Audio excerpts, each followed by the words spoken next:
ഒരു കാക്ക ഇലക്ട്രിക് അടിച്ചു. അപ്പോൾ ബഹുമാനപ്പെട്ട ഉമ്മർ സാഹിബ് അതിന് ജീവൻ കൊടുക്കണ മനസ്സിന് കുളിരേകിടാനായി വിളിച്ചിടണം നാഥനെ. ഇരുൾ നീക്കി പ്രഭയേകി വ്യഥ തീർത്ത് സുറുരേകി കാത്തിടും ബ്ലഡ് കട്ടയപ്പോൾ സർക്കുലേഷൻ ചെയ്യാനായിട്ട് അതിൻ്റെ നെഞ്ചിൽ ഇടിക്കുന്നു, ആർട്ടിൽ ഇടിച്ചുകൊണ്ടിരിക്കുക. അതിന് ജീവൻ പരത്തുന്ന ഒരു സംഭവം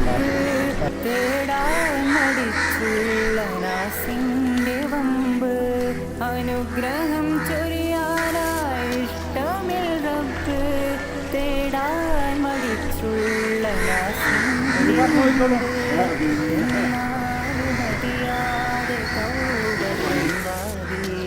തുറന്നുള്ള റബ്ബ് ശരിയായിട്ടുണ്ടാവും അല്ലേ? നമുക്ക് തുറന്നുള്ള റബ്ബ് കാരുണ്യ റബ്ബ് അല്ലാഹ്.